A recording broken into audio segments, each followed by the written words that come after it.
Hare Krishna Conference 887-420. Welcome. This 887-420.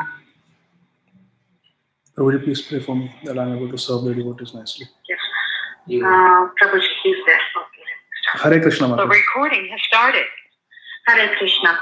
So thank you all so much for joining today. We welcome you to the Bhakti Sangha Japa conference call. Today, we are very, very fortunate to have His Grace Adi Gadadhar Prabhu with us.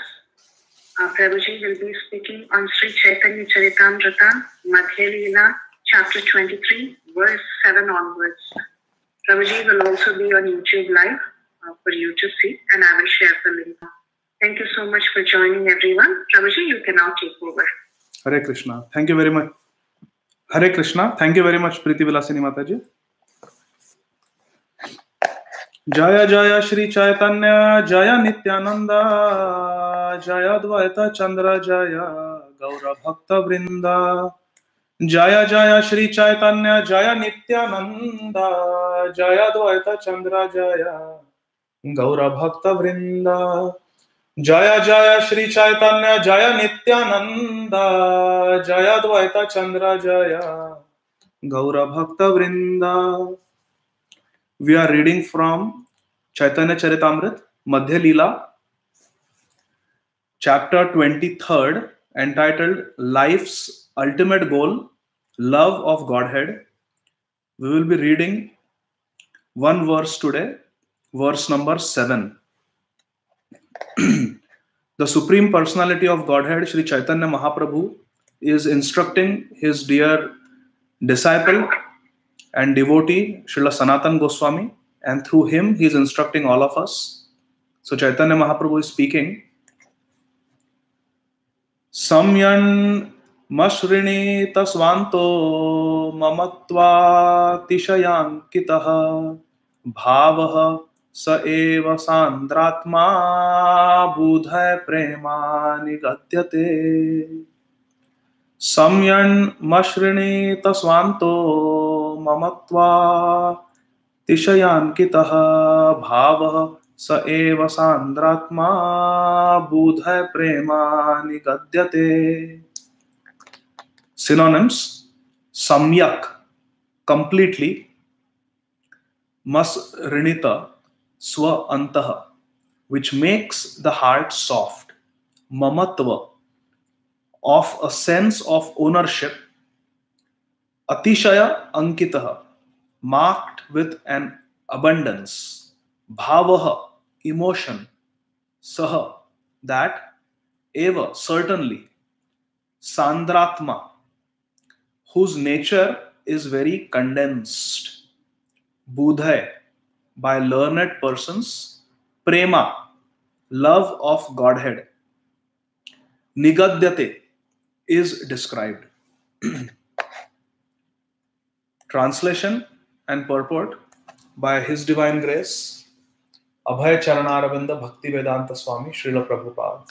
Translation: when that bhav softens the heart completely, becomes endowed with a great feeling of possessiveness in relation to the Lord, and becomes very much condensed and intensified, it is called prema, love of Godhead, by learned scholars. Purport: this verse is also found in the Bhakti Rasamrita Sindhu.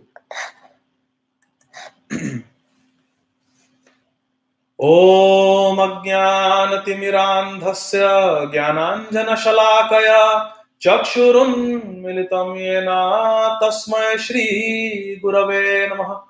Shri Chaitanya Manobhishtam Sthapitam Yena Bhutale Swayam Rupa Kadamahyam Dadati Swapadantikam Vandeham Shri Guru Shri Yuta Padakamalam Shri Guru Vaishnavamscha Shri Rupam Sagrajatam Sahagana Raghunathanvitam Tam Sajivam Sadvaitam Savadutam परिजना सहितं कृष्ण चैतन्य देवं श्री राधा कृष्ण पदान् सहगणा ललिता श्री विशाखान्वितांश्च नम ओं विष्णुपादाय कृष्णप्रेष्ठाय भूतले श्रीमते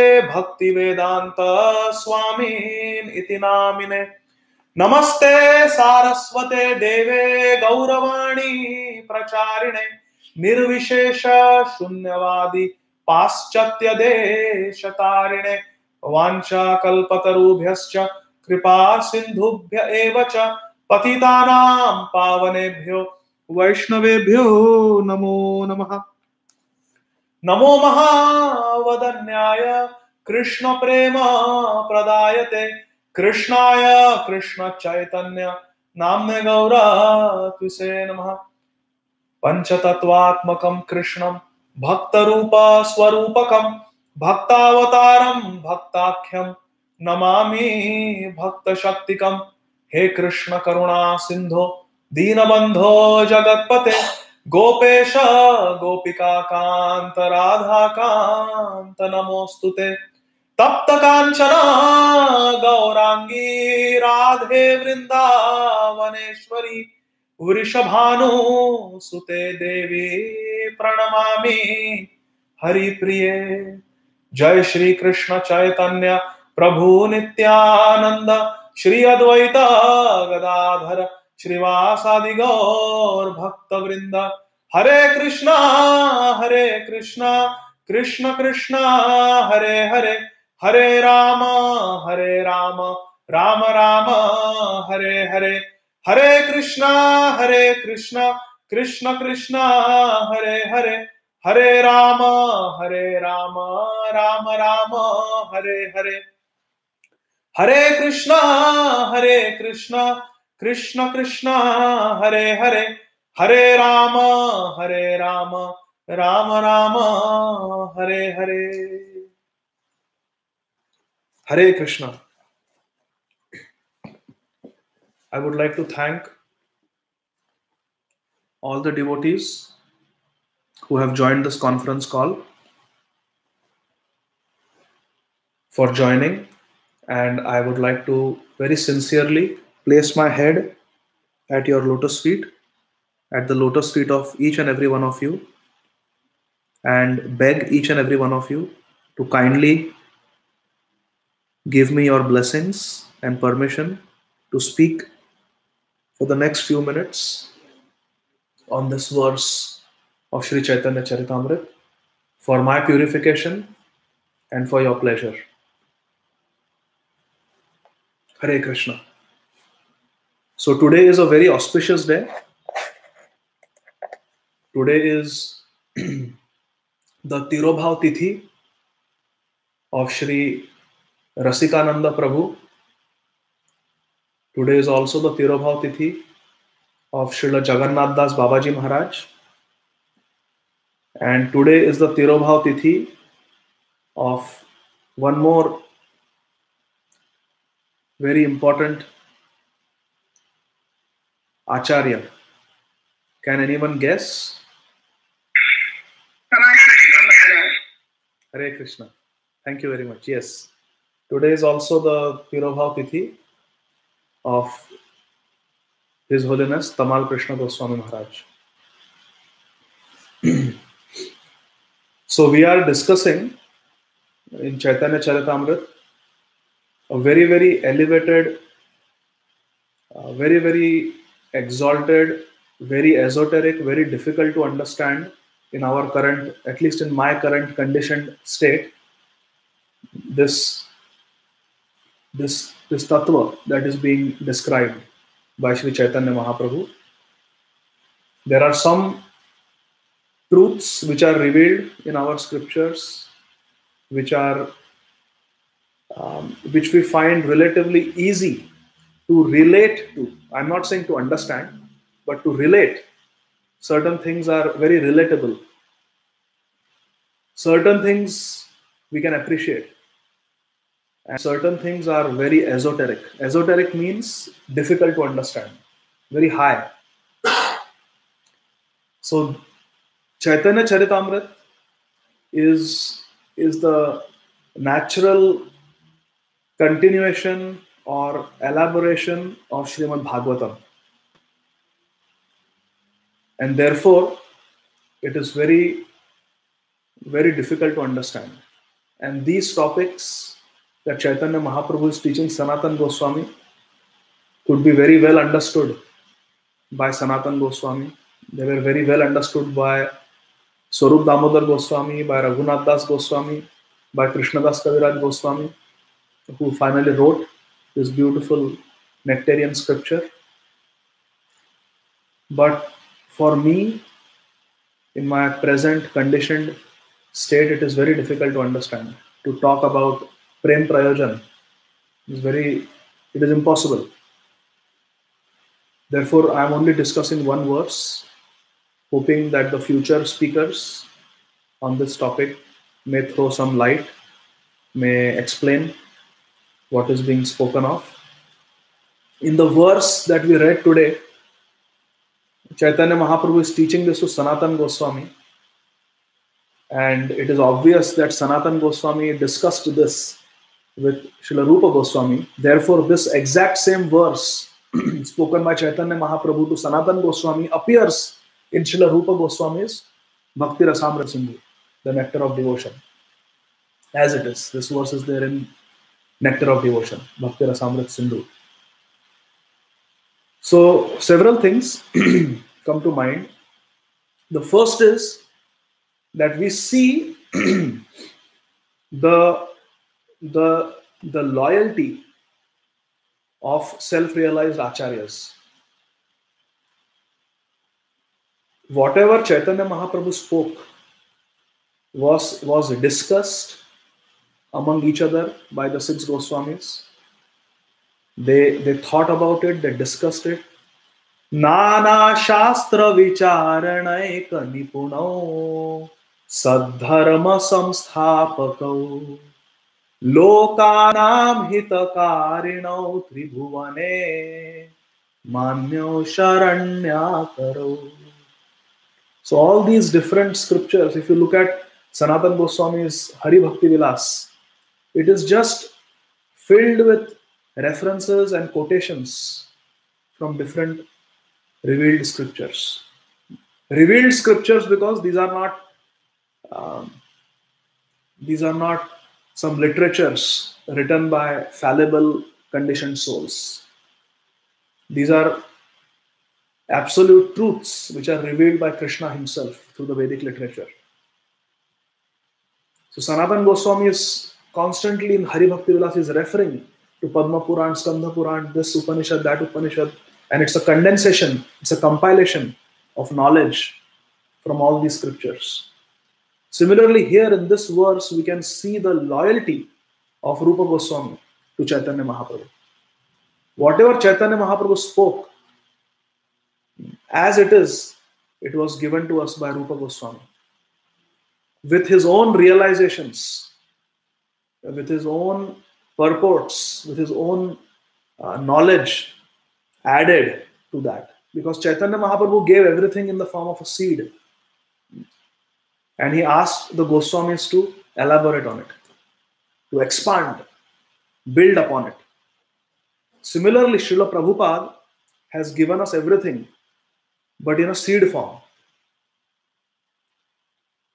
So if you see, if you hear Srila Prabhupada's lectures, you hear his Janmashtami lecture, Radhashtami lecture, depending on the audience, Srila Prabhupada is speaking the same message, the perfect message. And all those lectures are there. And then if you hear the lectures of his disciples who are speaking, then you may see that, oh, this Prabhupada never mentioned. But it is not like that. Prabhupada has given us in the form of a seed, and his disciples who have understood it, they will continue to grow upon it. They will continue to build up on it. And in this way, Hari Katha keeps on expanding constantly. So here Rupa Goswami is taking this teaching of Chaitanya Mahaprabhu and giving it to us and explaining it further. in Bhakti Rasamrit Sindhu, which Srila Prabhupada very mercifully gave to us. Another thing that we learn from this is Chaitanya Mahaprabhu is explaining that so we know there are 9 stages. Adav Shraddha is the first stage. Then that little faith that we have, we come into the association of the great devotees, the great souls. That is Sadhu Sangha. Because of associating with sadhus, because of associating with the lovers of Krishna, because of the mercy and association of Gaura Priya Jana, we start Bhajan Kriya. That is the third stage. We take Tulsi Mala in our hand and we start chanting Hare Krishna, Krishna Krishna, Hare Hare, Hare Rama, Rama Rama, Hare Hare. Or we clap our hands and we sing Hare Krishna Mahamantra Kirtan when we first come in Sadhu Sangha. So Bhajana Kriya is the third stage. Then in the fourth stage, because of Bhajana Kriya, because of Sadhu Sangha, and because of that little faith that we have, Anartha Nivritti starts. We have so much lust in our heart, anger, greed, envy, pride, and illusion caused by false ego. These 6 anarthas are there in our heart. Slowly, Krishna begins to remove the influence of these anarthas on our consciousness, depending on our sincerity. That is Anartha Nivritti. That is the fourth stage. Then there is Nishtha.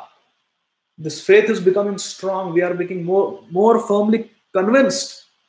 There is strong conviction, Nishtha, about this process of Bhajana Kriya. Our Nishtha in the Sadhu Sangha increases. Our Shraddha increases. Becomes stronger and stronger. It is like boiling the milk. It is becoming more and more condensed. Then there is Ruchi. Actually, we start developing taste. And it is in the stage of Ruchi that our bhajan starts becoming real. Sripad Ayandar Prabhu explains that it is in this, he explains based on the writings of Srila Bhaktivinoda Thakur and Vishwanath Chakravarti Thakur, that it is in the stage of Ruchi that we actually start chanting. We get an opportunity. In the higher stages of Ruchi, we get opportunity to chant Shuddhanam, where we actually realize Abhinatvan Nama Namino, that there is no difference between Krishna. We start chanting for Krishna's pleasure. We chant without any ulterior motive. We chant with the full realization that Krishna is non-different. This word Krishna is non-different from the personality Krishna. We start seeing the Leela of Krishna, the Guna of Krishna, when we chant Hare Krishna, Krishna Krishna, Hare Hare, Hare Rama, Rama Rama, Hare Hare. And then in the Uttamadhikari platform, in the Uttamadhikari stage, there is a stage of Asakti. Asakti is where our attachment to Krishna, to Krishna's devotee, to Krishna's service becomes even stronger. The milk is getting boiled even more. It's becoming more condensed. That is the stage of Asakti. We become very attached. There is no attachment to anything else but Krishna. And then there is a stage of Bhav, which is what we are discussing. And this Bhav stage, actually there is some semblance of Krishna Prem. There is some idea we get. It's like the light that we see at dawn. The sun is not yet visible on the horizon, but still there is light. It is not dark anymore. That is compared to the stage of Bhav, where Krishna Prem has not risen yet in our heart, in our consciousness. But we are just a little bit away. We are almost there. It's almost time for sunrise. That is the stage of Bhav, the 8th stage.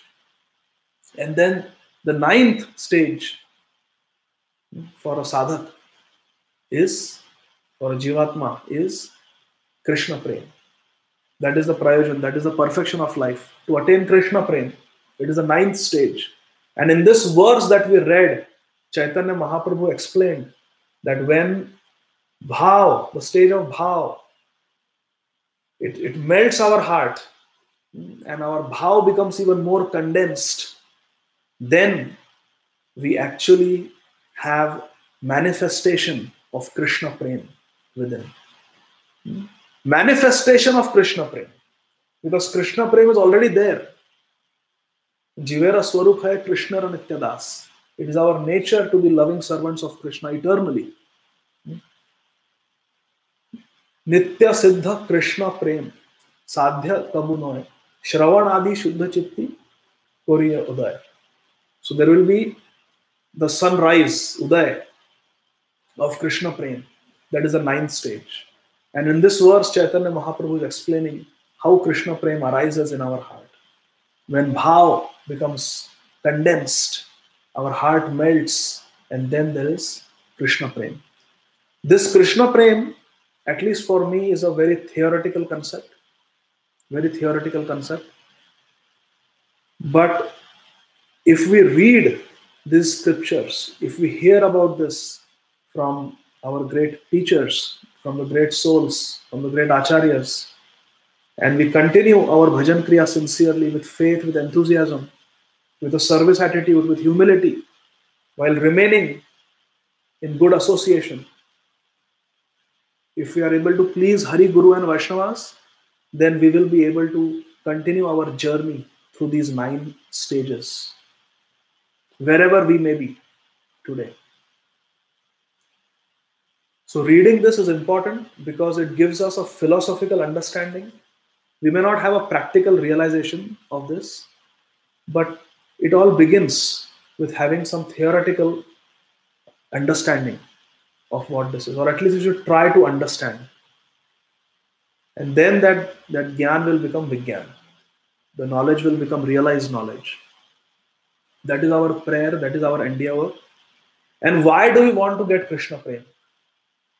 We have to ask ourselves this question. Why do we want to make the journey through these 9 stages? Why do we want Anartha Nivritti? We discussed last time that when we chant Hare Krishna, Krishna Krishna, Hare Hare, Hare Rama, Rama Rama, Hare Hare. When we are chanting this Hare Krishna Mahamantra, whether it is in Japa or it is in Sankirtan, we should always be very attentive and we should pray for purification. Most of the problems that happen in our life, most of the speed breakers that we encounter in our journey, spiritual journey, most of the troubles that we face are because of our anarthas. Because we talk rudely, we get angry, we become egoistic, we become proud. We may become proud of our sadhana. I am chanting more rounds than them. I am better than them. They are asking me questions. I am not asking questions. So they are lower than me. We can become proud of our sadhana. We can become envious if another devotee is getting more opportunities, if another devotee is getting more popularity. We can become envious. So lust, anger, greed, we know. Lust, anger, greed, we know. But these later 3 anarthas, we have to be very careful also. Equally important. Envy, pride, and illusion because of false ego, because of identifying with the different upadhis that are placed upon us. Then we become illusioned. So this devotee did this to me because he doesn't understand my position. He is ignorant. He did it because of malice in his heart. But all this may be illusion. That devotee may be innocent. So all these illusions are created because of identification with all the upadhis that we have accepted. That I am a senior devotee, I am a counselor, or I am a Bhakti Vriksha leader, or I am 10 years into Krishna consciousness, I am 16 rounder, I am initiated, I am this, I am that. All these external upadhis, they create illusion because we are identifying with that title.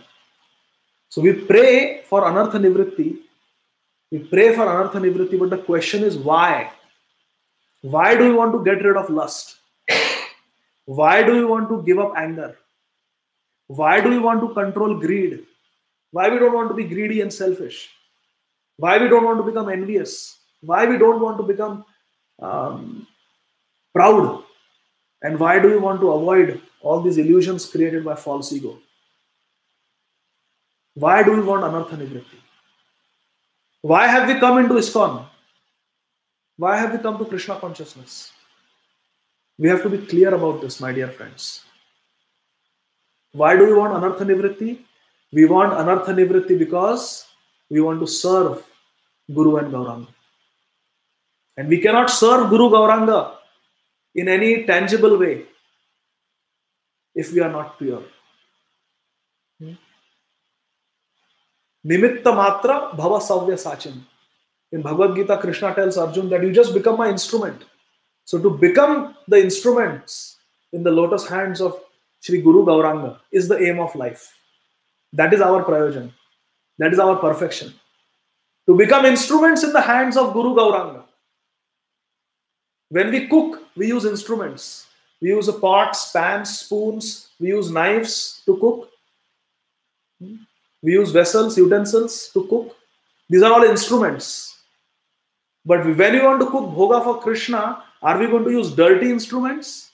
Are we going to stir the dal, the sabji, with a spatula or a spoon that is dirty? No. Are we going to give tadka to the sabji in a pan that is dirty, that is unclean? No. The instruments have to be clean. So if we want to become Krishna's instruments, we must try to become clean. Cheto Darpana Marjanam is essential. There is a reason why Chaitanya Mahaprabhu mentions it in the first verse of Sri Chashkatam. It is paramount. If we want to go to Ashlishava Padaratam Pinashtumam Adarshanan Marmahatam Karotuva Yatha Tathava Vidhatu Lampato Mata Prananathastu Sa Eva Napara. If we want to go to the stage of love, it begins with anartha nivritti. It begins with humility. Trinadapi Sunichena. It begins with understanding how fallen we are. I don't have any taste. Nanu Raga. I don't have any taste for the holy name. You are so merciful. Etadrishi tava kripa bhagavan mamapi. Durdaivam idrisham ihajani nanu raga. You are so merciful. You have invested all your strengths, sarva shakti, in these names. So many names you have given me. You know I am such a rascal. I will get bored of chanting Hare Krishna. So you have given me Hari Haraya Nama Krishna. You have given me Jai Radha Madhav. You have given me Yashomati Nandana. All beautiful names, sweet names. You have given me Gaura Hari, Jai Satchinandana, Gaura Hari. So many names you have given me. You are so merciful. And all these names you have invested. All your powers, potencies. You are giving yourself to us in the form of your names. Holy names. But I have no taste. I still like to discuss about cricket. I still like to discuss about the next presidential election.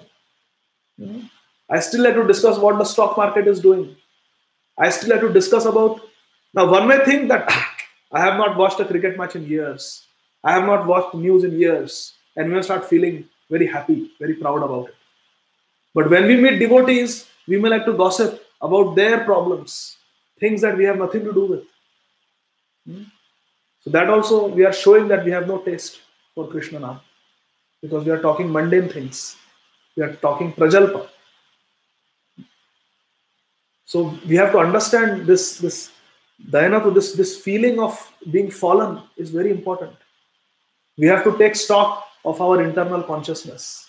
We must take stock of how much time I have wasted today. How much time I have wasted today. We must be aware of this. Otherwise, we will become proud. We will just become proud. It's being realistic to take stock of one's day, to take stock of what we have done, to do a reality check. It's not pessimistic. It is realistic. It is realistic. It keeps us grounded, very essential.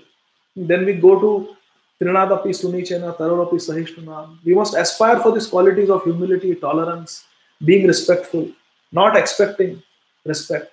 Then comes Nadhanam na Janam na Sundarim. So Chaitanya Mahaprabhu is teaching us how it's a journey, my dear friends, and we will fall. on this journey. We will fall every day. This journey is difficult. The journey home is not easy. So many obstacles, so many difficulties. And what can keep us safe on this journey? Our sincerity, our determination, and the right association. That's why these Bhakti Sangha calls are so essential for all of us. Our weekly satsangs in our local yatras that we attend, it's so essential. The Bhakti Vriksha meetings or counseling meetings, going to the temple on Sunday, hearing Hari Katha, participating in Hari Kirtan, it is so essential.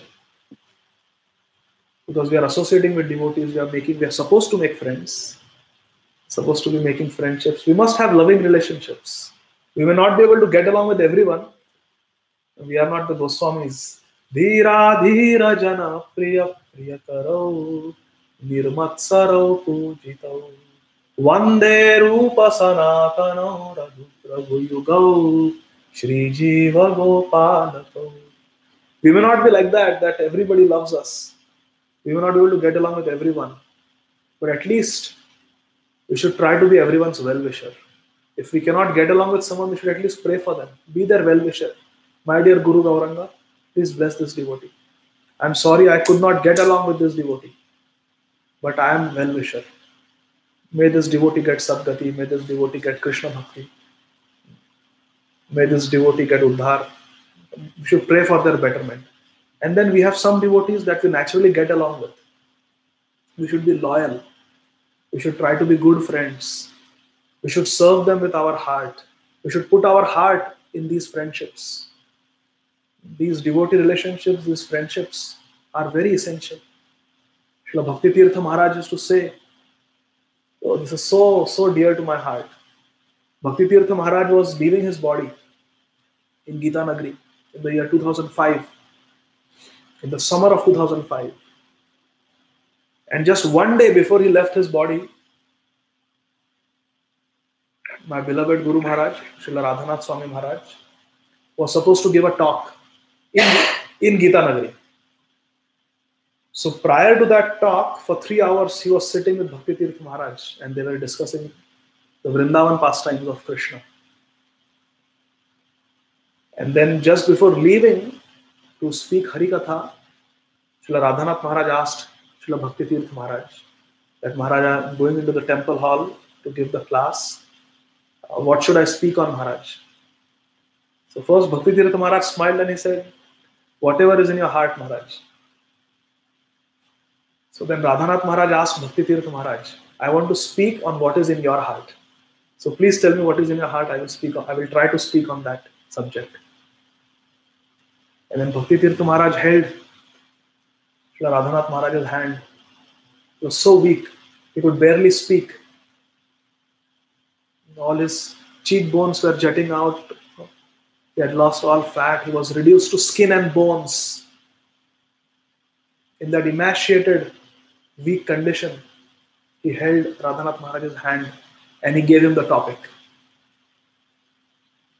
He said, this is one thing that I have realized in Krishna consciousness, Maharaj. Please let me share this with you. And Radhanath Maharaj was all ears. He said, yes, Maharaj, please tell. And Srila Bhakti Tirtha Maharaj said, at the end of the day, all we have is each other. At the end of the day, all we have is each other. All we have is Vaishnava Sangha, Sadhu Sangha, Bhakti Sangha. Bhakti Sangha. Thank you, Prabhu. All we have is Bhakti Sangha. If I die or when I die, it is, I hope and pray it is all of you who will offer a little prayer for me to Guru and Gauranga. That yes, he struggled, but Guru Gauranga, please be merciful to Adi Gadadhar Das. So what am I taking with me? It is the love, good wishes and prayers of all of you. So therefore Bhakti Tirtha Maharaj would say, it's a good exercise to remind ourselves when we deal with devotees, when that devotee calls to ask us, Prabhuji, can you give donation? Gaur Purnima is coming. Prabhuji, can you do this? Can you do that? Can you do this service? Can you come to the cleaning for Marjanam? When those unwelcome, so-called unwelcome calls come, when we deal with devotees or devotees ask for some personal help, Srila Bhakti Tirth Maharaj says it's a good exercise to remind ourselves he may be the devotee or she may be the devotee that I leave my body with. So just think, if Amarendra Prabhu asks me for something and I remind myself that it will be Amarendra Prabhu who is sitting next to me when I am breathing my last. Prana pranay prayana samay kapavata puttau kantavarodhana vidhau smaranam putaste. When I will not be able to remember Krishna, when I will be struggling to breathe, when I will be dying, this friend will be sitting next to me. I will be depending on this friend to chant Hare Krishna, to remind me of Krishna. If I know that it is in the company of this devotee that I am going to leave my body, how careful I will be in my dealings with devotees. And Krishna is watching us. Krishna gives us association of those devotees that we deserve. Krishna gives us the association that we deserve. And how is that? If I am duplicitous, if I do something with one devotee and tell something else to another devotee, the only reason I am doing this is because I am not Krishna conscious. We can be duplicitous, we can lie, only if we are not Krishna conscious. A person who is Krishna conscious cannot be duplicitous. A person who is Krishna conscious can never have ulterior motive. How is that?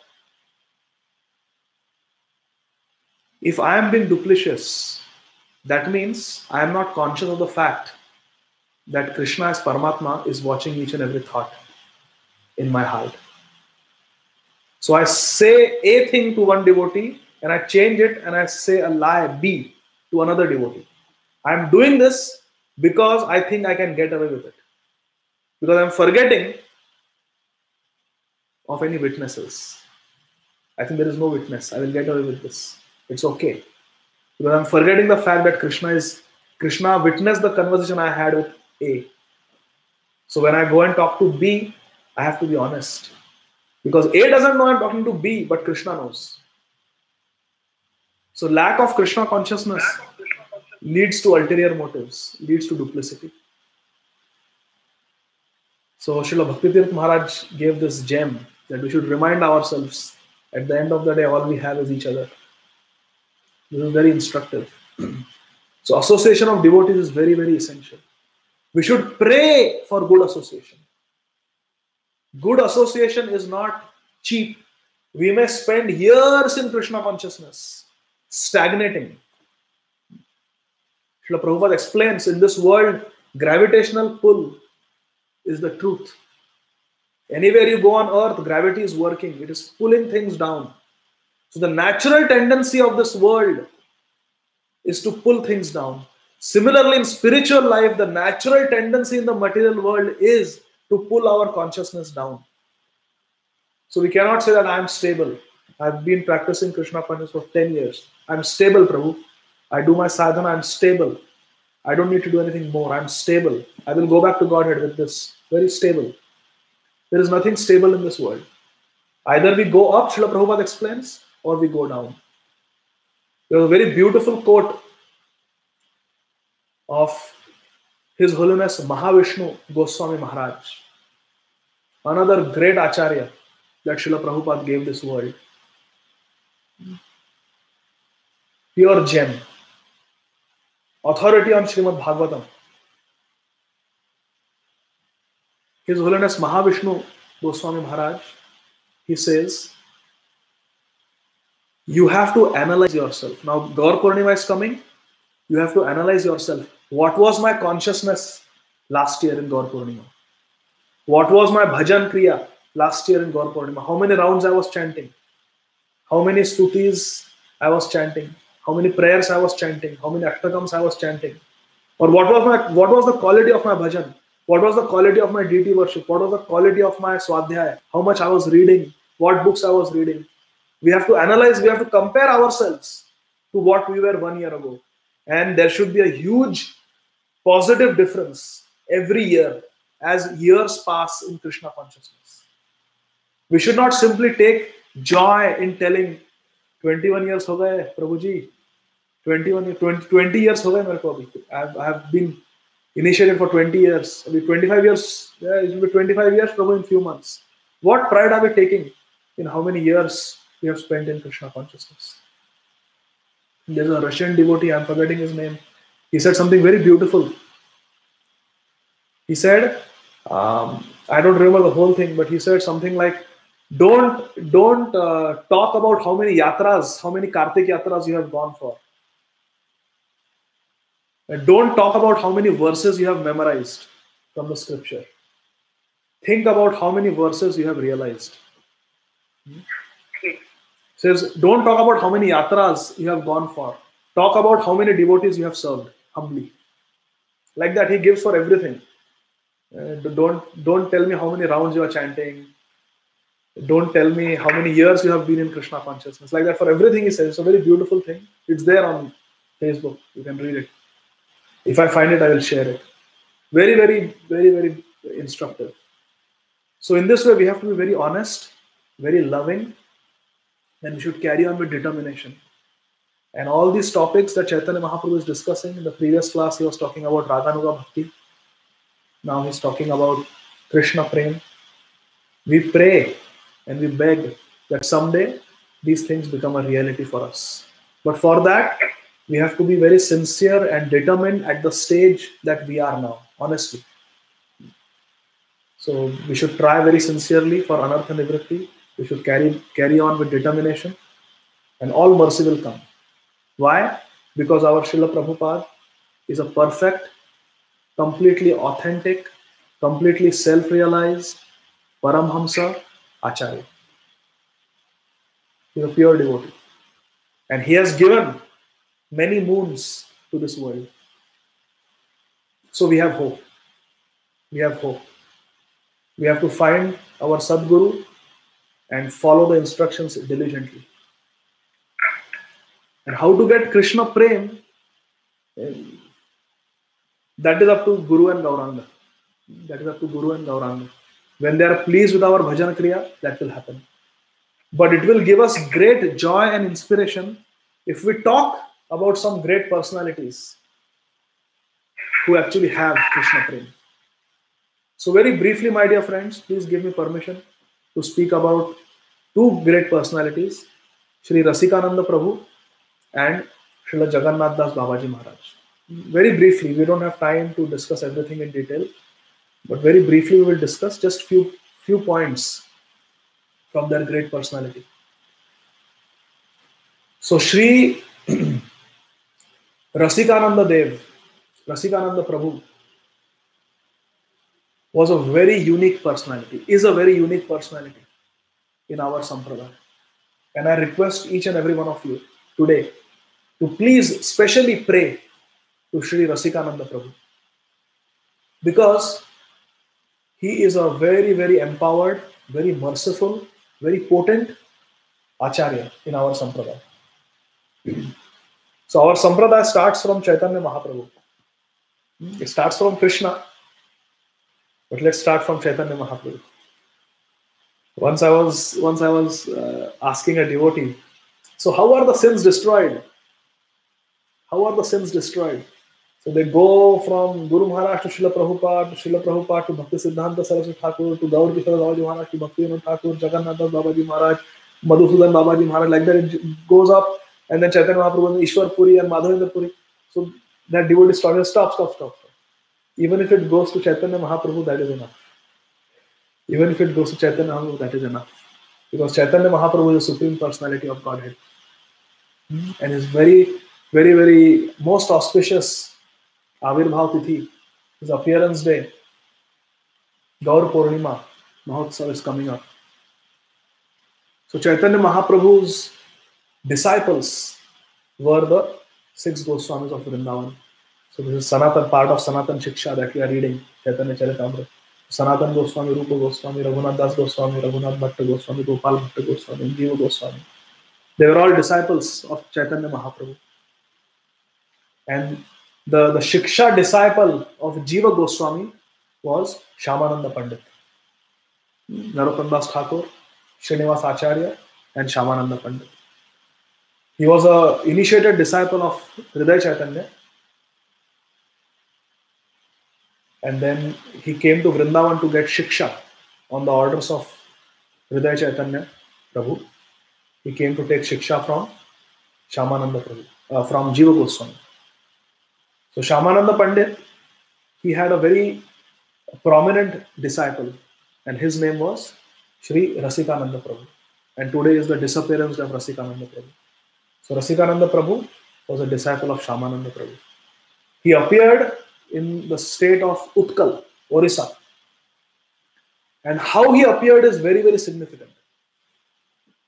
In those days, there is a book called Rasika Mangal, which is written by a disciple of Rasikananda Prabhu, whose name was Gopijana Vallabh Prabhu.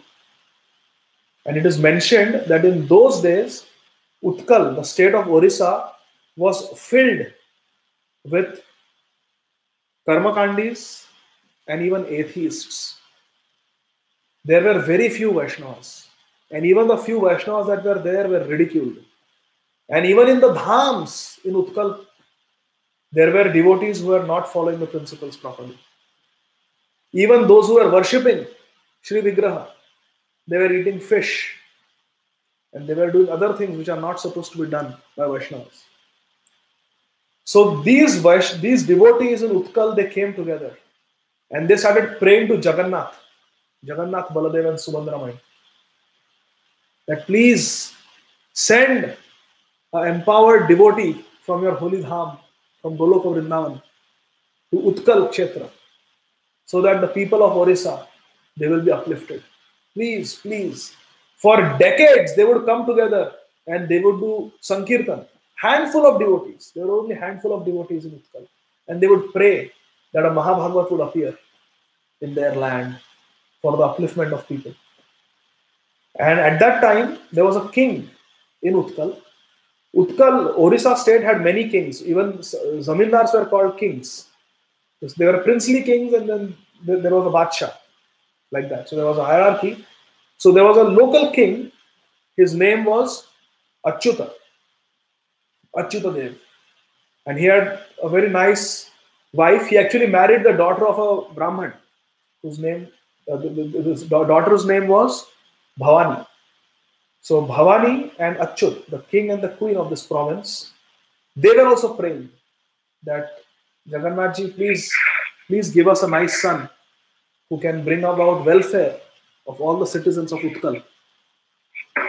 And then they were blessed with Rasikananda Prabhu.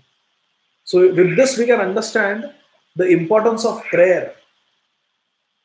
Many times devotees, they say that, oh, this is not happening, that is not happening, I'm not getting humility, I'm not getting Krishna Prem, I'm not getting taste, I'm not getting service, I'm not able to do this, I'm not able to do that. It is very important, my dear friends, to pray. If we really want to use something in Krishna's service, we must pray for it. Prayers are very, very important. How many devotees prayed? How many, the sincere devotees that we see, if you really ask them the key to their success, they will tell you. I was asking one very famous devotee. You all love him, you all know him. You have seen his videos, you have attended his katha, all of you. There is not one person who has not heard his lecture in ISKCON. Very, very famous preacher, very famous speaker of Harikatha, a very nice devotee. I was asking him once, what was the secret of his success? And he told me that once I had gone on a yatra to Hampi, and I prayed at the lotus feet of Hanumanji. And I prayed that, he said, I am an extrovert, I like to talk. I need people, I need audience, I like to talk to them. So at Hampi, I didn't know what to pray to Hanumanji. So then I thought, because from his childhood, he was very much attached to Ramcharitmanas. He grew up reading Goswami Tulsidas Ji's writings. He used to chant Hanuman Chalisa every day, Ramcharitmanas. So he knew the glories of Hanumanji. So when he was at Hampi and he was offering his obeisances, he said, I prayed with all the sincerity that I could collect in my heart. I prayed that please, please, Hanumanji, you are such a perfect devotee. You're such a great devotee, such an exalted devotee. Please bless me that I can become a similar devotee of my Guru Maharaj.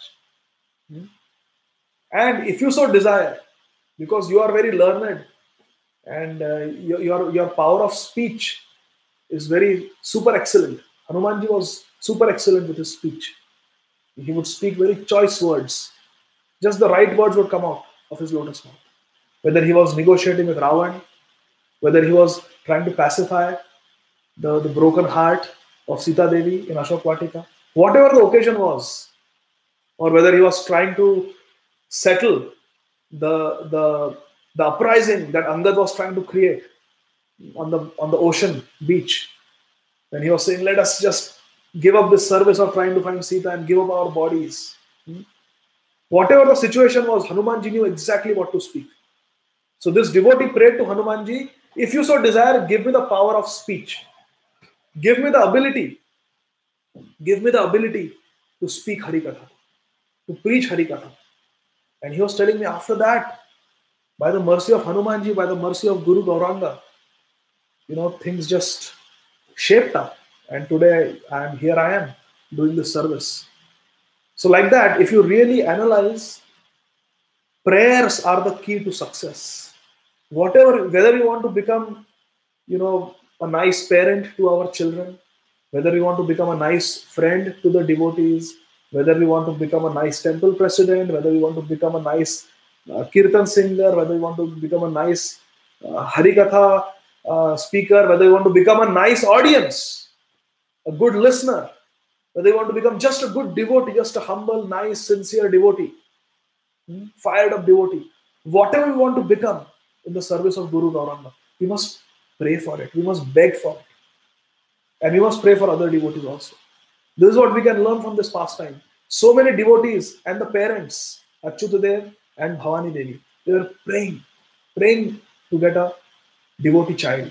And then they got Rasikananda Prabhu. Rasikananda Prabhu took initiation from Shamananda Pandit. It's a very beautiful meeting, how they met. Early in the morning, at sunrise, how they met. But we don't have time to discuss that Leela. Maybe some other time. Or some other devotee can narrate the pastimes. But there are just a couple of pastimes that I would like to mention. So Rasikananda Prabhu became so empowered after receiving Diksha from his Guru Maharaj. And this also is very instructive. Very, very instructive. We get our power. We get our power by the mercy of Hari, Guru and Vaishnavas. Like Srila Prabhupada writes in the first canto purport, these are borrowed plumes. We should not be proud of borrowed plumes. It's not ours. It's borrowed. If I borrow a dress from you and I go and then people tell me, wow, nice dress you're wearing. It's okay, it's not mine. What is there to be proud of? I have been given this dress for 2 hours for this program, then I have to give it back. So whatever Harikatha we are speaking, whatever, even though there may be realizations, who is giving those realizations? They are all being given by the mercy of Guru and Gauranga. Whatever inspiration we feel to speak, it's all coming from Guru Gauranga. So what is there to be proud of? So in this way, Rasikananda Prabhu got immense empowerment and inspiration after receiving Diksha and blessings of Srila Shamananda Prabhu. And he flooded the whole of Utkal, the whole of Orissa state with Harinam Sankirtan. He was so empowered, he would just go and he would go to a village of Muslims and he would tell them, chant Hare Krishna, and he would start a kirtan. And by the end of a few hours, everybody would become devotee. The biographers of Rasikananda Prabhu, they write, it is not an exaggeration to say that in each and every family of Utkal Kshetra, there was at least one disciple of Rasikananda Prabhu. He had at least one disciple in each and every household of the entire state of Orissa. That's something. He was so empowered. And then he was a bold preacher. He would fight Apasiddhanta. Once he went to a village, and there the villagers told him that Rasikananda Prabhu your Hari Katha, your Hari Kirtan will not be very welcome here, because this village is sold out to this one yogi who has got mystic siddhi, mystic power. So Rasikananda Prabhu said, don't worry about these mystic powers. They are bogus. They are not the supreme Purushartha. The Purushartha Shiromani is Krishna Prem, Krishna Bhakti. So don't worry about these siddhis and just chant Hare Krishna. So Rasikananda Prabhu's preaching strategy was, don't worry about these siddhis, just chant Hare Krishna. And the villagers told him, that is too simplistic to say, Prabhuji. We know you are a great devotee. We know Jagannath spoke to you, Jagannath invited you. We know you made a mad elephant into a devotee and named him Sri Gopal. We know you slapped a tiger who attacked you and made him a devotee. We know all those exploits. But these exploits are not going to sell in this village, because this village has sold its heart to this Siddha Purush. Rasikananda Prabhu was disgusted. He said, I am come here, I am going to speak Hari Katha, I am going to do Hari Kirtan, and all of you must accept it. But nobody would come for his Katha in that village. It became a big problem. And devotees, the villagers came to him and said, you have to exhibit some power, like that Siddha Purush, like that yogi. Otherwise, nobody will listen to you. So this happened in the morning when Rasikananda Prabhu was cleaning his teeth with a datun, a neem twig. And he asked him casually while brushing, asked the villagers, so what are the siddhis that he demonstrates? Oh, he can demonstrate so many siddhis. One of them is that he takes a broomstick, and he chants some mantra, and then he sprinkles some water on that broomstick, and then he stands on it and balances himself, and that broomstick flies in the air, goes in the sky, and this yogi is standing very comfortably on that stick, doesn't fall down. And then he comes down and has a nice soft landing. Ah, how beautiful. Who can do that? Like a bird, he flies and then he comes down. So beautiful, so charming. Can you do that? So Rasikananda Prabhu said, don't worry about all these siddhis. They are insignificant. A devotee doesn't bother with them. Just chant Hare Krishna. As he was cleaning his teeth, he told them. But the villagers did not buy. That day also nobody came for Hari Katha. Next day morning again he was cleaning his teeth with the neem twig. And again some villagers saw him. They said, Rasikananda Prabhu, you have to show some siddhi, otherwise nobody will come. This devotee, yesterday, not even a broomstick, he broke a branch of a tree and he chanted mantra, sprinkled some water, stood on it, and then the branch of the tree flew in the sky. And then he came down again. Ah, how powerful this yogi is. So Rasikananda Prabhu, although he did not like to show his siddhis, he thought that I will have to break my rule here. I'll have to make an exception, because these villagers are really very foolish. They are giving so much importance to these mystic perfections, which are material. So this also happened when he was cleaning his teeth with a datun. So when this villager said that, in disgust, he threw his datun down on the ground. He said, what are these siddhis you are talking about? And he stood on that datun and said, Hare Krishna, come on. And the datun flew in the sky. It went nice, like a bird, high in the sky, and then came down and landed. And then he looked at the villagers and said, now go and chant Hare Krishna and come for the katha. And then that day the whole village came. Even the mystic yogi came. And the whole village became devotees. This was the power of Rasikananda Prabhu. And then I will conclude. There are so many pastimes to tell, but I will just conclude, because today is disappearance day. We must talk about his disappearance. Very instructive. One day, Rasikananda Prabhu was sitting and doing his bhajan in the morning. And his disciple, Gopijana Vallabh Prabhu, was sitting next to his Guru Maharaj. And Rasikananda Prabhu told his disciple, Gopijana Vallabh Prabhu, that Krishna appeared to me in a dream last night. And he told me that, my dear Rasika, you have performed all the services that I had requested of you. Your mission is completed. Now you must come back to me. You must come back to Goloka Vrindavan.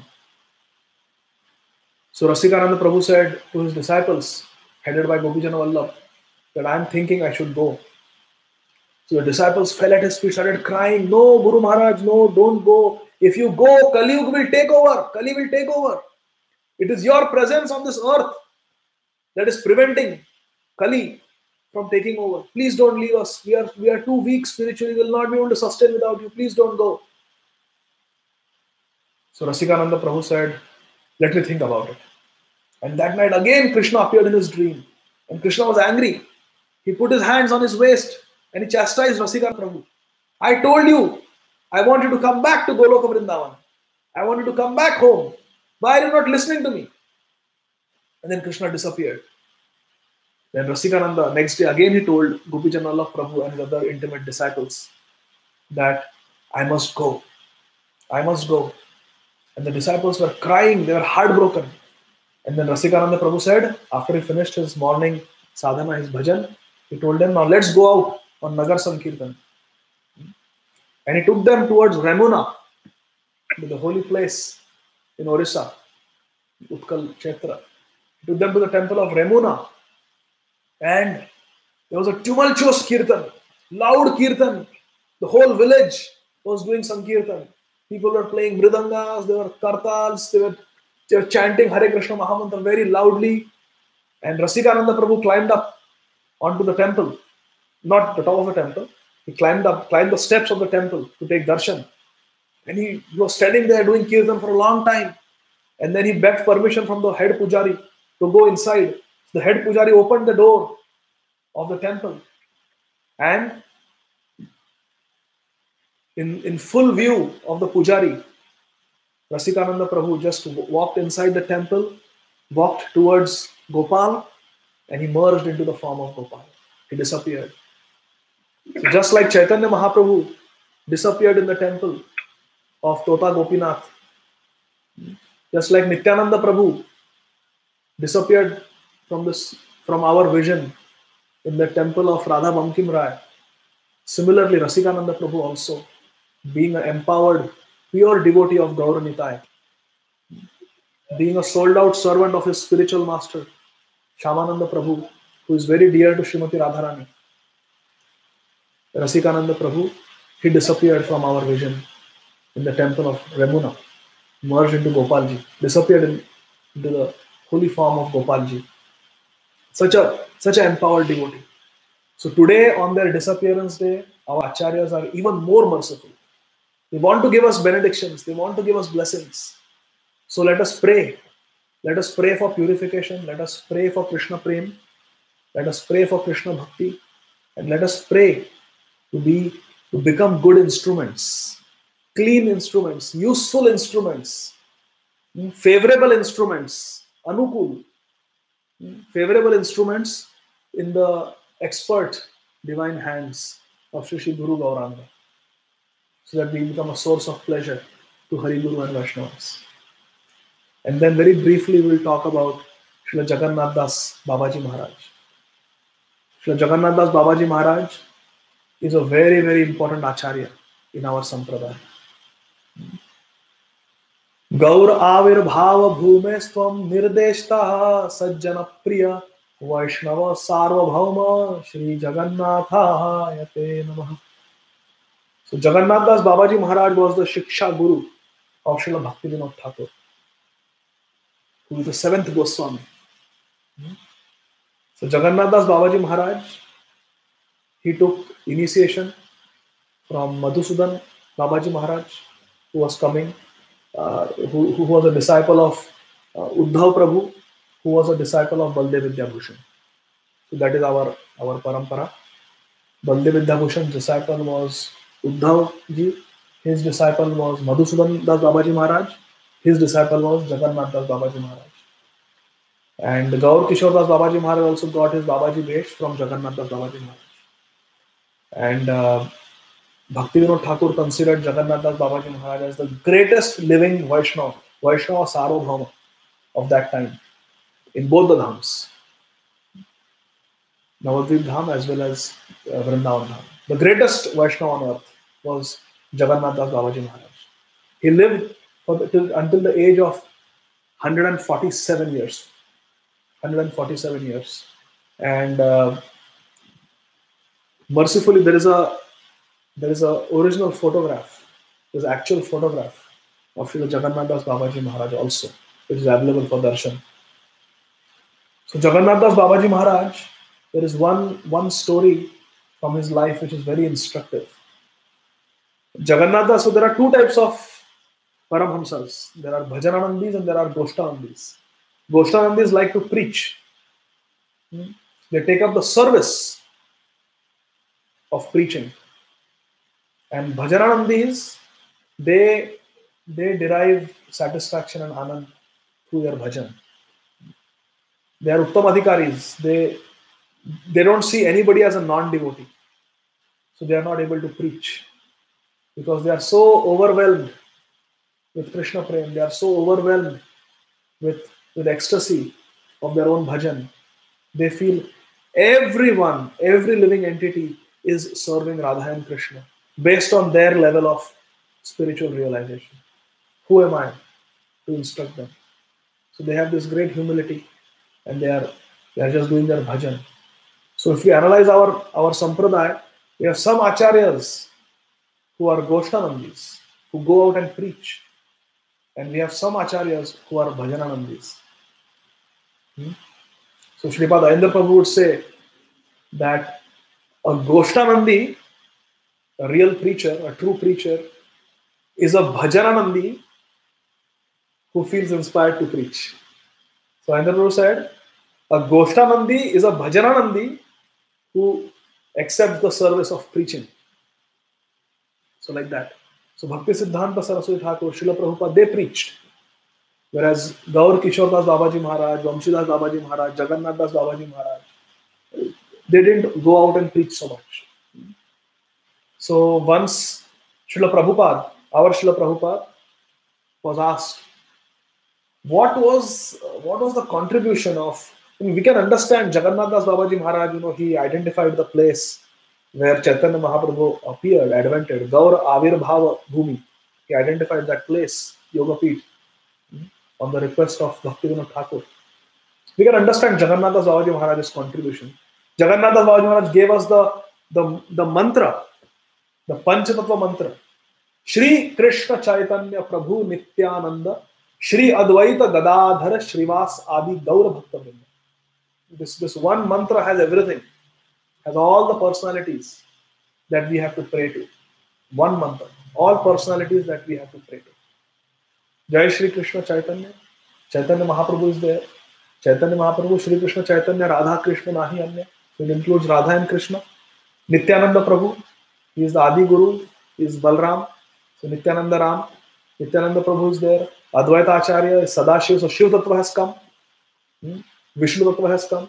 He is Vishnu. Panchatattvatmakam Krishnam. Bhakta Roop is Chaitanya Mahaprabhu. Swaroop is Nityananda Prabhu. Bhakta Avatar, coming in the avatar of a devotee is Advaita Acharya. He is Lord Vishnu, he is Vishnu Tattva. He is Mahavishnu and Sadashiv combined, who has descended. Bhakta Avatar and Bhaktakyam is Srivas Thakur. And Bhakta Shakti is Gadadhar Pandit, Vladini Shakti, Srimati Radharani. So in this way, Advaita Acharya has got Shiva Tattva as well as Vishnu Tattva. Then we have Gadadhar Pandit, who is Srimati Radharani. Then we have Srivas Thakur, who is Narad Muni, who is the perfect devotee, ideal devotee. And then Gaura Bhakta Vrinda. Gaura Bhakta Vrinda includes all the devotees. It includes all the devotees, including our spiritual master, our Shiksha Gurus, our Diksha Guru, all the Acharyas, all the self-realized Acharyas. Everybody is included in Gaura Bhakta Vrinda. So this mantra, which we chant before each and every mala of Hare Krishna Mahamantra that we chant, Jaya Shri Krishna Chaitanya Prabhu Nityananda Shri Advaita Gadadhara Shrivas Adi Gaur Bhakta Vrinda, was given to us very mercifully by Srila Jagannath Das Babaji Maharaj. There is one very, very instructive story from his life. Jagannath Das Babaji Maharaj was respected by everyone.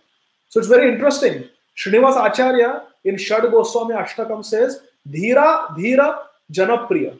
that the 6 Goswamis, headed by Rup Sanatan Goswamis, they were dear to the Dhiras as well as the Adhiras, to the good citizens as well as the miscreants. Everybody loved the 6 Goswamis. Dhira, Dhira Janapriya. But our Acharyas, Bhaktivinoda Thakur, in the Pranam Mantra of Jagannath Das Babaji Maharaj, it is said, Gaura Avirbhava Bhumestvam Nirdeshta Sajjana Priya. It doesn't say Sajjana Sajjan Priya. It says Sajjana Priya. Vaishnava Saro Bhava Shri Jagannathaya Namah. So why Sajjana Priya? How do we understand this apparent difference? That the 6 Goswamis were dear to Dhira and Dhira, and Jagannath Das Babaji Maharaj was Priya to only the Sajjans? Is that what it means? No, it is not like that. You see, Dhira Dhira Janapriya means the 6 Goswamis, they were liked, they were loved by the devotees as well as the non-devotees. They never did anything like that. But still, there will be, by the influence of Kali Yuga, by the influence of this material energy, there will always be devotees who will criticize the great acharyas. Always there will be. So if Jagannath Das Babaji Maharaj is dear to us, then we are sajjan. We can look at it like that. If Jagannath Das Babaji Maharaj is dear to us, then we are sajjan. He has such a pure character. Never did anything to anyone. Always just engrossed in his bhajan, blessing the whole world. Once Bhakti Siddhanta Saraswati Thakur was asked, what is the contribution of Gaur Kishore Das Babaji Maharaj? We know the contribution of Jagannath Das Babaji Maharaj, but what is the contribution of Gaur Kishore Das Babaji Maharaj? Srila Prabhupada was asked. And Srila Prabhupada immediately, emphatically responded, what? What is the contribution of Gaur Kishore Das Babaji Maharaj to this world? And Srila Prabhupada, like a roaring lion, he responded, of course it is Om Vishnupad Paramhamsa Parivrajaka Ashtottar Shri Srimad Srila Bhakti Siddhanta Saraswati Goswami Maharaj Srila Prabhupada. He is the contribution of Gaur Kishore Das Babaji Maharaj to this whole world. So we should not think that the Bhajananandis are just sitting and doing their bhajan. They are not worried about this world. No, it's not like that. Loknath Goswami gave this world Narottam Das Thakur. Similarly, Jagannath Das Babaji Maharaj inspired Bhaktivinoda Thakur. In fact, if you read the biography of Jagannath Das Babaji Maharaj, a very, very dear friend of Srila Prabhupada, Srila Bhaktivedanta Narayan Maharaj, he actually mentions that Jagannath Das Babaji Maharaj was so touched by the simplicity and the hard work of Kedarnath Babu, who had given up his magistrate's job. He had given up his service to the British. He had taken premature retirement to serve Dham, to serve Navadvip Dham, and was going door to door to beg 1 rupee donation from the different grahastas to build this temple at Yogapith. Who had given his life, Manasa Deha Geha Jo Kichu Mor Arapili Tuya Pade Nanda Kishore. This Bhaktivinoda Thakur charmed the heart of Jagannath Das Babaji Maharaj so much. Personally going to Vrindavan and inviting him, please come with me to Navadvip Dham, so you can confirm the appearance place of Chaitanya Mahaprabhu. You can confirm the Yogapith. Bhaktivinoda Thakur had seen the vision. He had seen the light. He had looked at the British maps. He had done research. He had read so many biographies. He had done archaeological survey, geographical survey, and he had come to the conclusion that this is Yogapith. But still, he wanted the greatest devotee. He wanted the Paramhamsa Bhakta, Jagannath Das Babaji Maharaj, to confirm. And it's not like Bhaktivinoda Thakur just sent somebody, go and get him. Let's see, let's take a second opinion. No. Bhaktivinoda Thakur himself went, begged, petitioned Jagannath Das Babaji Maharaj to come to Navadvip Dham and personally brought him. So Jagannath Das Babaji Maharaj was so pleased with the humility of Bhaktivinoda Thakur. He was so pleased with the hard work of Bhaktivinoda Thakur. He was working like such a menial servant in the army of Chaitanya Mahaprabhu, that Srila Bhaktivedanta Narayan Maharaj mentions in the biography that Jagannath Das Babaji Maharaj infused. What is the meaning of infusion? When we give a medicine IV, we call it infusion, directly in the bloodstream. So Jagannath Das Babaji Maharaj infused Kedarnath Babu. He infused Bhaktivinoda Thakur with the full mercy that Jagannath Das Babaji Maharaj was carrying on his shoulders. The full mercy of the whole parampara, Krishna Prem, he infused in the heart of Bhaktivinoda Thakur. He's actually there. So this is how we attract the mercy. This is how we attract the mercy of the parampara. So Jagannath Das Babaji Maharaj, he was well loved, well liked by everyone, but he did something very controversial. We're talking about Dhir Adhir Janapriya. We're talking about that. So Jagannath Das Babaji Maharaj was liked by everyone until he did something which was very controversial. So Jagannath Das Babaji Maharaj would spend some time in Navadvip, some time in Vrindavan. Some biographers say he would spend 6 months in Navadvip, 6 months in Vrindavan, like that. He would divide up his time. So once when he was in Vrindavan, Sridham Vrindavan, he was doing his bhajan and he would do Madhukari. Whatever would come, he would beg something, half a chapati, one chapati, and he would have that for the whole day and he would be doing his bhajan all day long. So one day, he begged actually for a roti. He begged for a roti, flat bread. In those days, the term was, actually this is a bad word, it should not be used, but in those days, the term was bhangi. Bhangi was a section of society who were sweepers. There were public latrines, those municipality latrines where Gaur Kishore Das Babaji Maharaj sat for several days chanting on his mala made from a cloth with knots on it. He was chanting Hare Krishna Mahamantra. Those same public latrines, those latrines were designed in such a way that you sit and you evacuate and all the stool will fall in large containers underneath. I don't know how many of you have seen these latrines, but I have used them also. When I was growing up in a small town called Akola, we had public latrines like this. And the cleaners would come once a week. And on their head, they would carry those tin containers which had human excreta and urine. And they would go and they would dispose of. And in those days, it was like a parampara for them because they would not get any other job.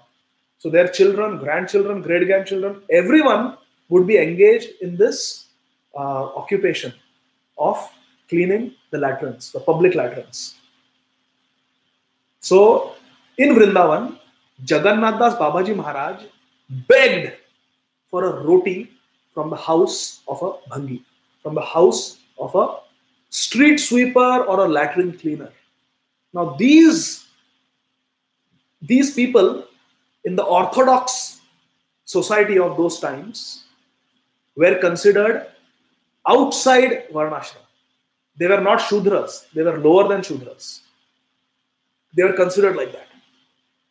So people started criticizing Jagannath Das Babaji Maharaj that he ate a roti from the house, from the hands of a latrine cleaner, from the hands of a sweeper, outcast. This is so abominable. Now he has lost his Babaji Bhesh, he has lost his dharma. He cannot be considered, what to speak of a worshipable Babaji, what to speak of a Paramahamsa, he cannot even be considered a Hindu now. This is how some people are criticizing. So some devotees, not some devotees, a lot of devotees, they all came together and they were discussing what to do. Jagannath Das Babaji Maharaj is considered to be the greatest Vaishnava on this planet. And now majority of people are criticizing him like this. What to do? So somebody suggested that in such matters, communication is best. Because he quoted from Narhari Chakravarti's Bhakti Ratnaka. He quoted that Purabe Sabhi Bhagvat Ahikaya Vaishnavera Kriya Mudra Vigyena Bhujaya. That even learned scholars na bhujaya, they cannot understand Vaishnavera Kriya Mudra. They cannot understand the activities of a devotee. This is what all the great Mahantas, all the great Bhagavats have said in the past. Purabe Sabhi Bhagvat Yahi Kaya Vaishnavera Kriya Mudra Vigyena Bhujaya. You cannot understand the activities of a great soul like Jagannath Das Babaji Maharaj. So I feel in this controversial situation, communication is the best. Let's go to him and let's hear directly from his lotus mouth why he did this. A huge crowd of criticizers and huge crowd of concerned well-wishers, they went to Srila Jagannath Das Babaji Maharaj when he was doing his bhajan. Hare Krishna, Krishna Krishna, Hare Hare, Hare Rama, Rama Rama, Hare Hare. And they went and they asked him that Babaji Maharaj, you ate roti from the house of a sweeper who is considered outcast. Why did you do this? Now everybody is criticizing, everybody is having doubts about you. Can you please explain? So Jagannath Das Babaji Maharaj, although he was very old, in a roaring voice, he responded. He said, all the scriptures, all the acharyas, they proclaim the glory of Vrajaraj. Srimad Bhagavatam confirms the supreme glory of Vrajaraj. Brahma Samhita confirms the glory of Vrajaraj. This is Chintamani Dham. We have all heard that story that Mukti Devi went to Vrajendranandan Krishna, went to Gopal and asked that on your order, you are Mukunda.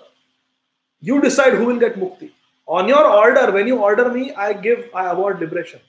I give Mukti to different people based on your instructions, your orders. But who will give me Mukti? This is a sign of a devotee. A devotee may be doing apparently great things, but devotee never takes his own spiritual life for granted. Doesn't think, Mukti Devi did not think that I am giving Mukti to so many people, so my Mukti is guaranteed. Never like that. Who was that South Indian saint? The worshipper of Varadraj, Kanchipurna. He used to talk to Lord Varadraj. He used to fan Lord Varadraj. And one day a Brahman asked him that, can you ask Varadraj, during your conversations with him, whether I will go back home, back to Godhead or not? So Kanchipurna said, yeah, sure, I'll ask. Because Varadraj would talk to him, converse with him every day. So he was fanning. It was summer with a wet peacock feather fan. Kanchipurna was fanning Lord Varadraj. And Varadraj was very happy and he was talking. They were conversing. So he asked, can I ask you a question, Lord Varadraj? And Varadraj said, yes, ask me anything. You are my very dear servant. Ask me any question. So Kanchipurna asked, this Brahman, he comes to take a darshan every day. He wants to know if he will go back home, back to Godhead, whether he will go to Vaikuntha in this lifetime or not. So Lord Varadraj smiled and said, yes, tell him that yes, this is his last birth. He is going back home, back to Godhead. So then Kanchipurna went and told that Brahman the good news that yes, Varadraj has confirmed that this is your last birth. You are going back home, back to Godhead. Yay, Hari Bol.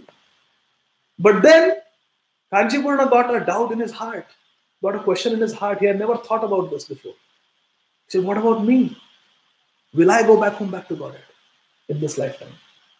He didn't take it for granted that I fan Varadraj every day. I am his personal servant. He speaks to me every day. Other devotees have to come to me and through me they have to ask questions. I am so important. No, not like that. He was so humble. So he asked Lord Varadraj, will I go back home, back to Godhead? So that's another long, very beautiful story. But the point is that a devotee is very humble. Just like Kanchipurna was very humble, similarly, devotee is very, very humble. Which story were we discussing? Mukti Devi. Thank you very much. Mukti Devi. So she was very humble. She was asking Gopalji, genuinely, who will give me Mukti? So then it is written on the walls of Shriji Mandir in Barsana. This is where I read this. In Brajbhash, it is mentioned that Mukti kaha Gopal se meri Mukti bataye. Mukti Devi asked the Supreme Personality of Godhead Gopal that please tell me how will I get Mukti. Mukti kaha Gopal se meri Mukti bataye. Vraj raj ur mastak lage, mukti mukta ho jaye. And then Krishna gives the solution that if the Vraj raj will touch your head, then you will get mukti. This is the power of Vraj raj. Because this Vraj raj. This Vraj raj was created from stones and pebbles by the loving hoofs of the cows of Nanda Maharaj, the cows of Vrindavan. When Krishna was going to go in the deeper forest to graze them, Gopashtami, they could not. Krishna said, I will not wear shoes if you cannot make shoes for my 900,000 cows multiplied by 4, because they have 4 legs, 4 hooves. So Yashodamai said, your father doesn't have so much money to make so many shoes for so many cows. So then Krishna said, I will also not wear shoes. Let the pebbles, let the stones prick me, prick my soft feet. This was unbearable for the cows. So they started running wildly everywhere, and with their loving hoofs, they created this very fine Vrajraj. There are no more sharp stones and pebbles. So this Vrajraj is the result of pure love. It is this Vrajraj that is decorated with the beautiful Padachinna of Krishna. It is this Vrajaraj on which the gopis have walked. It is this Vrajraj in which the gopas have played with Krishna every day. Eternally they play. It is this Vrajraj on which so many Goswamis, so many Acharyas have walked. It is this Vrajraj in which Chaitanya Mahaprabhu, Nityananda Prabhu, all our Acharyas, they have worshipped this Vrajraj. They have rejoiced in this Vrajraj. So Jagannath Babaji Maharaj glorifies Vrajraj, and he says, it is this sweeper who carries Vrajraj all over his body. He inhales Vrajraj. When he swallows his saliva, because there is Vrajraj blown into his mouth from sweeping, he's eating Vrajraj day in and day out. He's inhaling Vrajraj day in and day out. He's touching Vrajraj day in and day out. His whole body is smeared with Vrajraj. What is the harm if I eat Vrajaroti from the hands of such a Vrindavanvasi, such a Vrajavasi? And there was silence in the assembly. Everyone was dumbfounded that this is the vision. We were having such an external, such a mundane, materialistic vision. But this is the vision that Jagannath Babaji Maharaj has. When he would eat, dogs would come and eat from his plate, and his servant Bihari Das, he would naturally, to protect his guru, he would chase away the dogs. And Jagannath Babaji Maharaj would get very upset. No, these dogs are not ordinary dogs. They are Brajavasis. Call them. I will not eat a morsel until they come and share from this plate.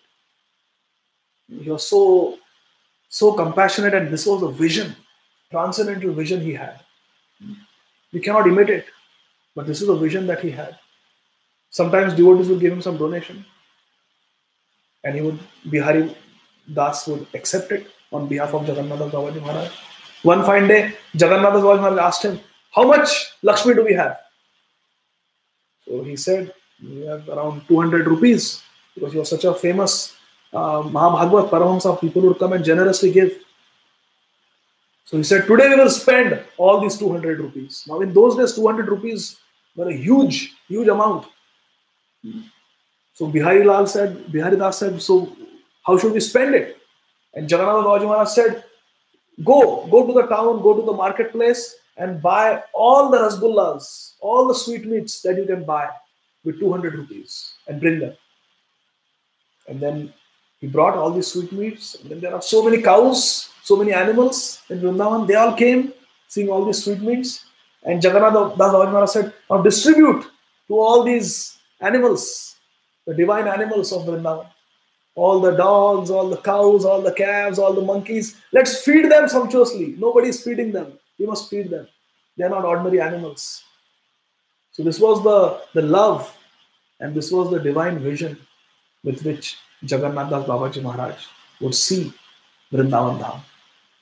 This is the way, they are the footsteps that we have to follow to get entrance into Vrajadham.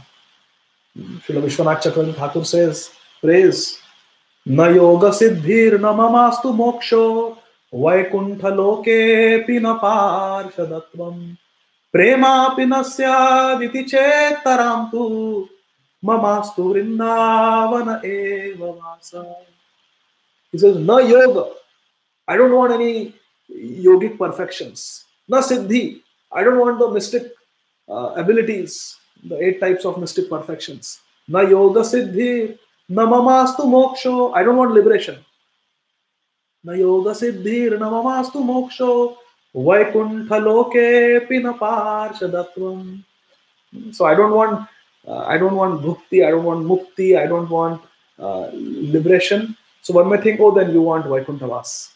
You want to go back to Vaikuntha. But Vishwanath Chakravarti in the second line says, Vaikuntha loke pina parshadatvam. I don't even aspire to become your parshad, to become a Hari Parshad in the Vaikuntha planets. No. Okay, then you want Krishna Prem, right? That is the supreme ambition. You want Krishna Prem. We chant, right, every day before chanting our japa. Let us follow this. Let us not commit these 10 namaprads. Let us offer obeisances to all the devotees in order to quickly achieve the desired success. Krishna Prem. So that must be the aim. You want Krishna Prem. And Vishwanath Chakravarti Thakur says no. Premapina. Premapina Savichetarantu Mamastu Vrindavana Eva Vasam. All I want is, I just want Vrindavan Vas. I don't want love of Godhead. I don't want eternal residence, Samipya Mukti, in Salokya Mukti, in Vaikuntha. I don't want anything, no mystic perfections, nothing, no liberation, nothing. All I want is Vrajavas. All I want is I want to live in Vrindavan and serve you in the association. Serve you in the dust of Vrindavan eternally. Why? Because Vrajavas, it includes all these things. It includes Krishna Prem. It includes everything else. So this is the way to enter Vrindavan. Jagannath Das Babaji Maharaj is teaching us. This is the vision that is required. The service attitude to serve the Dham. This is the qualification to live in Vrindavan. So very, very inspiring. We don't have time to talk about Srila Tamal Krishna Goswami Maharaj. But suffice it to say that Srila Prabhupada has very wonderfully assimilated all the nectar from the whole parampara, and with his lotus hands, he has given it to us in a very pure form. In a very pure form. My dear friends, it is very distracting. It is very distracting when we see devotees in our International Society for Krishna Consciousness, ISKCON, doing things in a way that is bewildering. That doesn't fit into our spiritual ethics. We see fault in their activities. It is very distracting. It is very disturbing. So we will conclude the class by taking one lesson that Tamal Krishna Maharaj gave us. I have personally found this very, very effective and very, very helpful in times of spiritual crisis. Really. So I would like to share this with you. Because when we see devotees doing what they are not supposed to do, it can be very contaminating, very disturbing, very discouraging, and very distracting. We start talking about it. So Tamal Krishna Maharaj, he cautions us. He says, in his wisdom, Tamal Krishna Maharaj says, do not be idealistic about the institution. Tamal Krishna Goswami Maharaj says, do not be idealistic about the institution. That we have this institution, ISKCON, International Society for Krishna Consciousness. Do not be idealistic.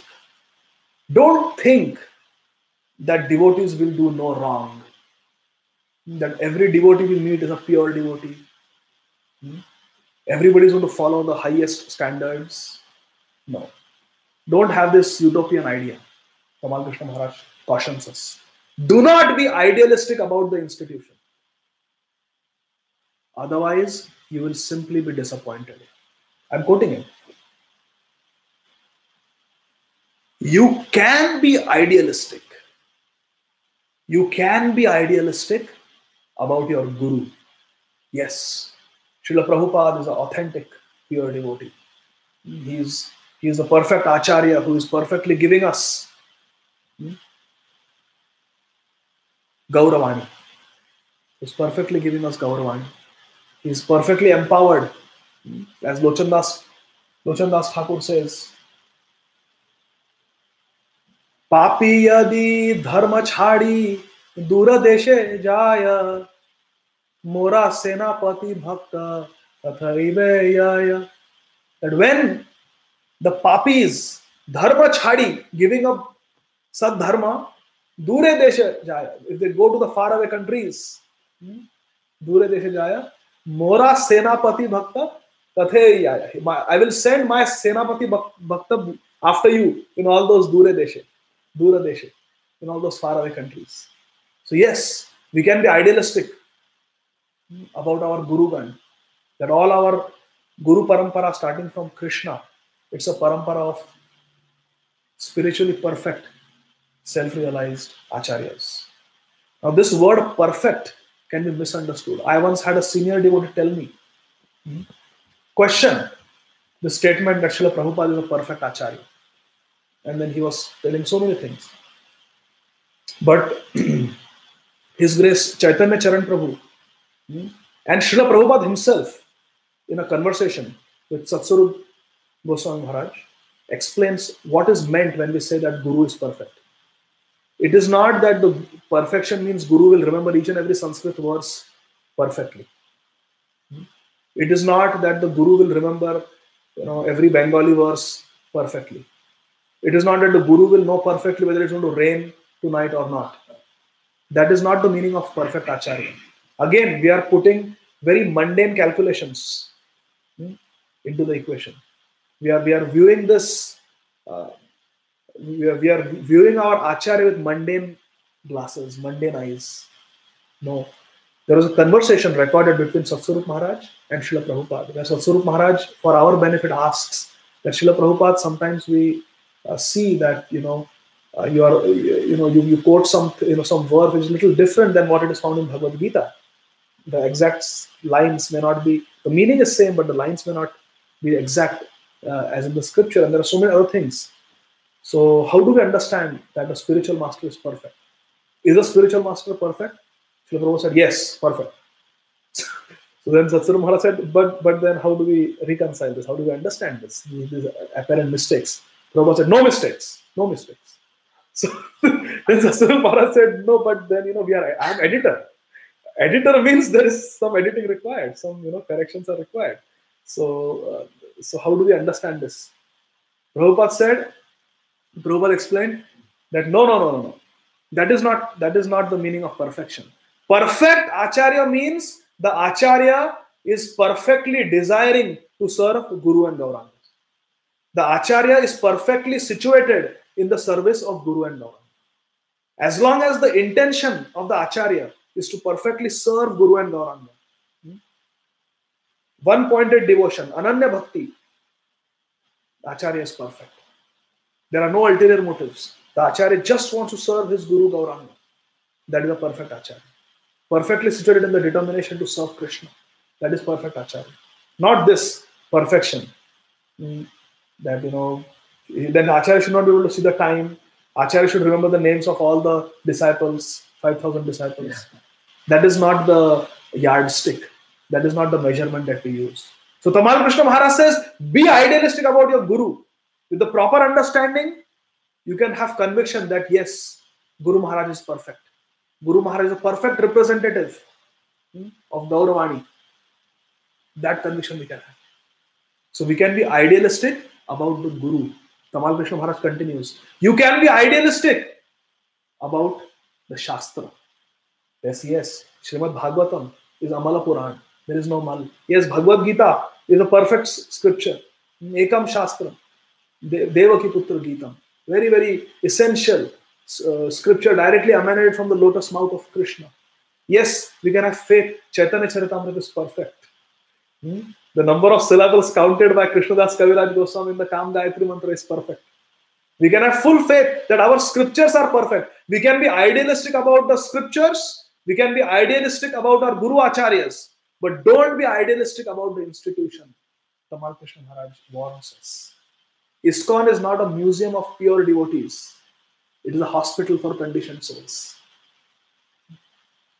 So this teaching of Tamal Krishna Maharaj, I have found it very useful in my devotee interactions, in my devotee dealings. He says, if you have good relationship with everyone, be nice to everyone, have a good relationship. If they ask you for your opinion, give your opinion. If they accept it, that's okay. If they don't accept it, be detached. Don't think that I'm senior. Pucha hi kyun mere ko? Why you ask me for my opinion if you don't want to follow my advice? Not like that. First, have good relationship. Be nice to everyone. When you have that, if they ask you for your opinion, give your opinion. If they take it, that's okay. If they don't take it, be detached. These are some of the powerful statements that I have heard from Tamal Krishna Maharaj. Another very powerful lecture which I had shared on Bhakti Sangha group, which was shared to me by Prabhu from Houston. This lecture was given in Dallas by Tamal Krishna Maharaj in the year 1987. I personally request that every devotee should hear this lecture. Every devotee should hear this lecture at least once, very attentively. So very, very, very eye-opening lecture, landmark lecture, I would say. Very memorable lecture. In this, Tamal Krishna Maharaj says, I give you guarantee, if you don't follow the morning program, you don't wake up in the morning, and you don't do Brahma Muhurta Japa, you don't chant at least 16 rounds during Brahma Muhurta in the morning, you don't offer obeisances to the devotees in the morning by chanting the mantra, Vancha Kalpatarubhyascha Kripa Sindhubhya Evacha, Patitanam Pavanebhyo Vaishnavebhyo Namo Namaha.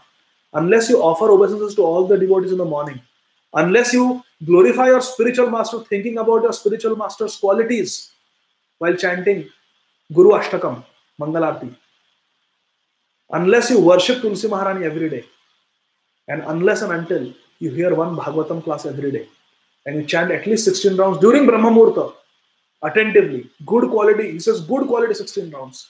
Unless you do this every single day, come hell or high water, come health or illness, unless you do this every day, Tamal Krishna Maharaj says, you will not make progress in spiritual life. And in fact, he says that if you are regularly not doing this, you are regularly missing this morning program, whether you live in temple or in your house. He says, you must do this morning program in your house also. You must worship Tulsi Maharani.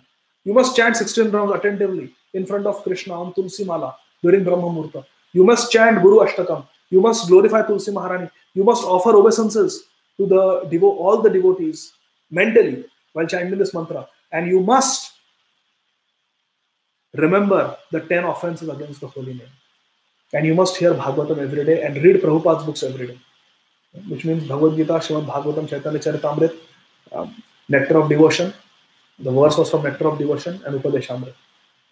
Unless he says you do this, you will not make progress in Krishna consciousness. You are in a diseased condition. And he says, if you are regularly not following this program that Srila Prabhupada has given us, he says, I'm telling on microphone, this lecture is being recorded, you can write it down, I can sign it. You will fall down, 100%. He says, you will not be around. He said, ISKCON is a movement of shooting stars. These are the words, these are not my words, these are the words of Srila Tamal Krishna Maharaj, whose Tirobhav Tithi is today. Tamal Krishna Maharaj in 1987, which was exactly 10 years after his beloved spiritual master Srila Prabhupada, with whom he spent so much time, whom he served so much. It had been 10 years since his disappearance. And Tamal Krishna Maharaj is sharing his realization and his observation. He said, I have seen so many devotees come and so many devotees go. Yes, Krishna is all attractive. Krishna consciousness is all attractive. Why do devotees feel malnourished? Why do devotees feel undernourished? Why do devotees leave? Tamal Krishna Maharaj says it is because they are not following the morning program every single day. It's a very, very beautiful class. Just by following the instructions in that class, we can make immense spiritual progress. So I request today, on the disappearance day of Srila Tamal Krishna Maharaj, please hear that lecture. It's a power-packed lecture of hardly 47 to 50 minutes. It's not a very long lecture, but please hear that lecture. I had shared it on Bhakti Sangha in a form of MP3. So please hear that. The glories of our acharyas are unlimited. Hari Katha is unlimited. But these are some of the thoughts that I wanted to share with each and every one of you. You gave, I don't know how many minutes it has been, 1 hour 45 minutes. You have given so much precious time to me to hear from a conditioned soul like me. I am very grateful. I beg your forgiveness if I have spoken anything wrong. Please feel free to correct me. And if there was anything useful, then it is simply because of Shri Guru and Gaurang. Jagat Guru Srila Prabhupada ki jai. Shri Chaitanya Charitamrita ki jai. Shri Rasikananda Prabhu ki jai. Srila Jagannath Das Babaji Maharaj ki jai. His Holiness Tamal Krishna Goswami Maharaj ki jai. Nitai Gaur Premanandi. Hari Hari. Thank you very much. Hare Krishna.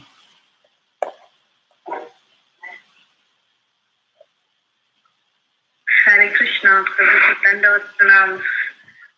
Glories to you, all glories to this most wonderful session. It was simply beautiful, power-packed, about all the three great Vaishnavacharyas. Wonderful, wonderful. I'm out of words. Prabhu, I just had one question. This is about the identity of Sri Rasikananda. Is there any mention of who he was? Mataji, as far as I read, the translation by Srila Bhakti Vikas Maharaj of Rasika Mangal, which is the authorized biography, I could not find any mention. I looked on GaudiyaHistory.com also. I could not find any mention, Mataji. So I don't know. Prabhuji, do you know? No, even I don't. Because I couldn't find it there. So the other question I had was about again about Rasikananda Prabhu, who actually in some places said that of course he merged into the deity form. But also there is a Samadhi Mandir, if I'm not wrong, which Prabhupada talks about in some of his conversations. So how do we understand this aspect? That's the reason I asked about his identity, actually. Yes, Mataji. So in Rasika Mangal, the author doesn't reveal the identity of Rasikananda Prabhu, but he quotes the associates saying that Rasikananda Prabhu was a Shaktyavesh. He was an empowered incarnation of Krishna. But I did not quote it because I don't know, because the author doesn't say it, but there are people who say that he is a Shaktyavesh of Narayan, Shaktyavesh of Krishna. So I don't know. And then when he disappeared, so the actual description is he went inside the Sanctum Sanctorum and he just disappeared and nobody could find him after that in Remuna. And then after that, they just made a Samadhi next to that over there in Remuna. Okay. Yeah. Thank you so much for, again, beautiful, beautiful, beautiful. It was so nice to see and listen to the class. And honestly, use 1 hour 45 minutes was like 2 minutes to me. Thank you. Hare Krishna Mataji. Thank you for encouraging words. All glories to Srila Prabhupada. Hare Krishna. Thank you so much, Prabhu. Amazing, amazing class. Loved lots of points. I learned a lot of things about these wonderful Vaishnavas. I really didn't have much of idea about Rasikananda Prabhu, and I got to know so much more about Babaji Maharaj as well. So amazing. And I was just thinking that I loved the point. I just felt it was just for me. When you said that 20 years of Krishna consciousness, and then I was sitting down thinking that, I didn't even know about all these people.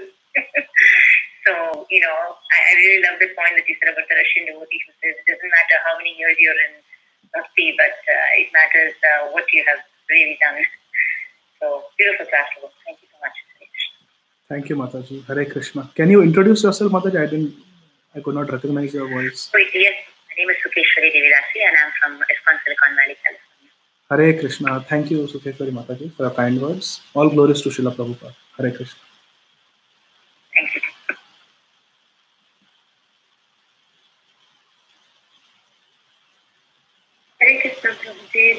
Pranam and glory to Srila Prabhupada. Guru Maharaj. Thank you so much, Prabhuji. When I realized this class is today, and I was thinking maybe Prabhuji in the past time, today, I could be thinking of the letter of Prabhuji Maharaj, Nishkananda. I didn't know Krishna Maharaj. I was confused. Today I'm not. Thank you, Prabhu. So nice to hear about you, Prabhu. Thank you. Prabhuji, you said you shared in the Bhakti Sangha group about that later. I just sent it again, message. Oh, do you think? Okay. Thank you, Prabhuji. Thank you, Anjana Gopika Mataji. Hare Krishna.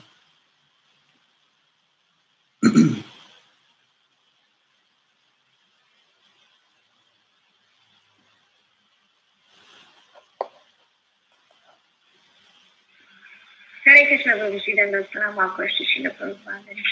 Very beautiful class, Prabhuji. Like Pretty Lasini Mataji said, to lower speed, like 2 minutes. It's like so many pastimes you narrated, and it's like we heard so many, especially I heard so many things for the first time. So thank you so much. Hare Krishna. Shama Gauri Mataji, no? Yes, Prabhuji. Thank you, Shama Gauri Mataji, for kind words. All glories to Srila Prabhupada. Hare Krishna.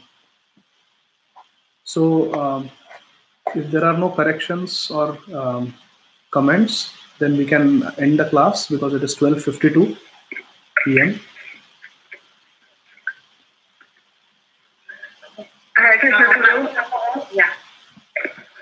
Yeah, I just have one quick and thank you for your class. I was just wondering about this instruction that we often hear, that we should chant the Panchatattva mantra before each and every round. The reason why I'm asking about it is because I've heard from Srila Prabhupada's disciples that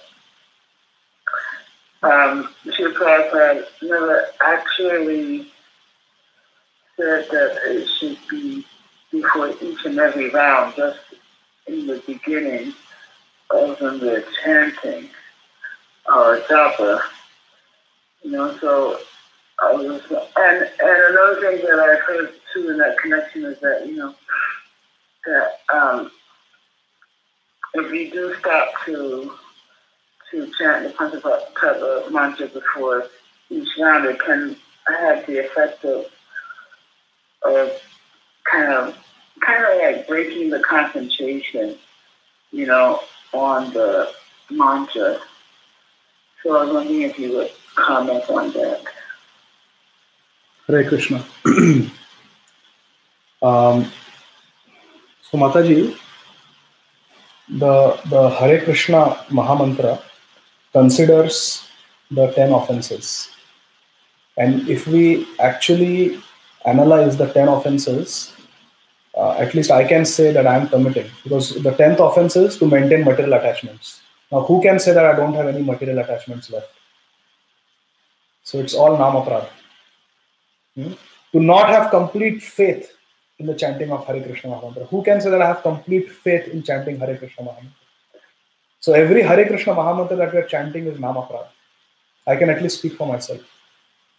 So the only hope we have is Gaura Nama Gaura Dham Gaura Rupa Gun Aparadha Nahi Mane Tarite Nipun. In Chaitanya Bhagavat, Srila Vrindavan Das Thakur mentions that Gaura Nam Gaura Dham Gaura Rupa Gun.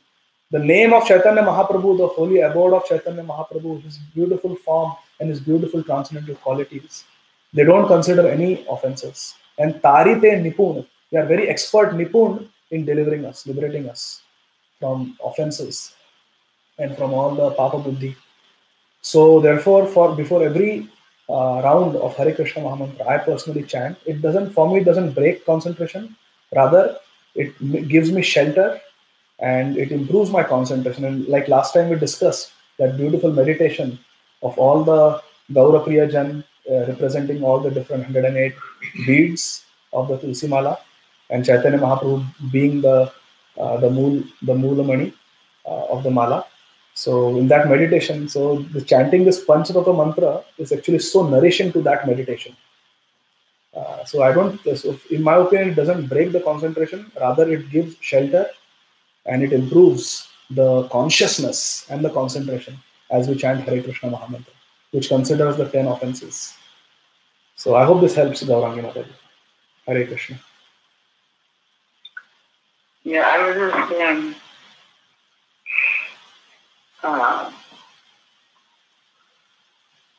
the only other thing I would say is that,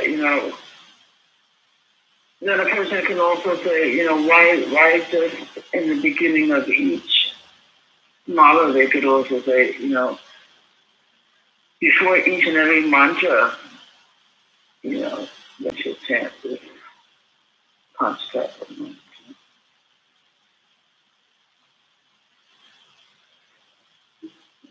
Before every mantra of the okay, sorry. Yeah. I mean to say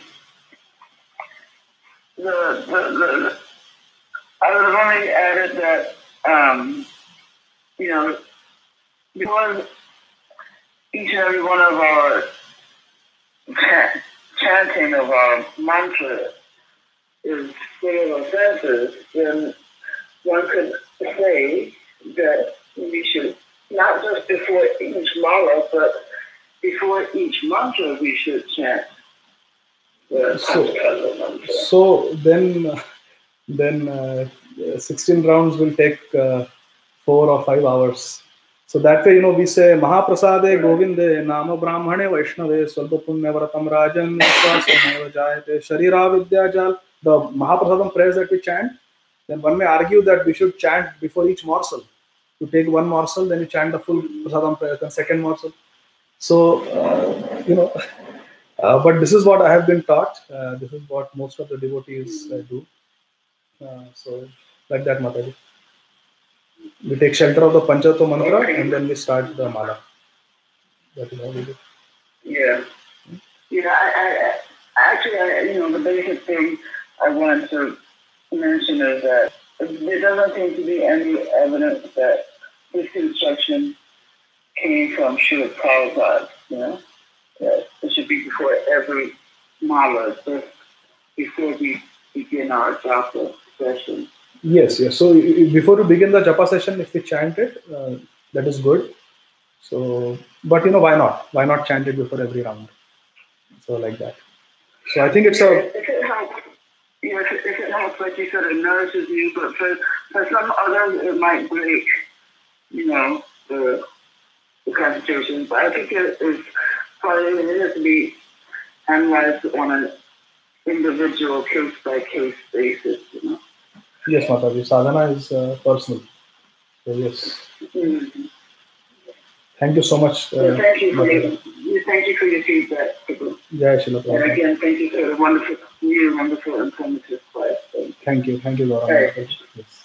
So in just 1 minute, we have another conference call with Amarendra Prabhu. So we will end the call now. Thank you all very much. Very grateful to all of you. Vancha kalpatarubhyascha kripa sindhubhya eva cha patitanam pavanebhyo Vaishnavebhyo namo namaha. अनंत कोटि वैष्णव वृंद की प्रभुपाद की जय, श्री चैतन्य प्रकाश की जय, श्रीमान महाप्रभु की जय, श्री अमित प्रभु की जय, हरे कृष्ण। अनंत कोटि वैष्णव वृंद की जय श्री प्रभु। Thank you. हरे कृष्ण। प्रभु so sorry. Let's start. Post.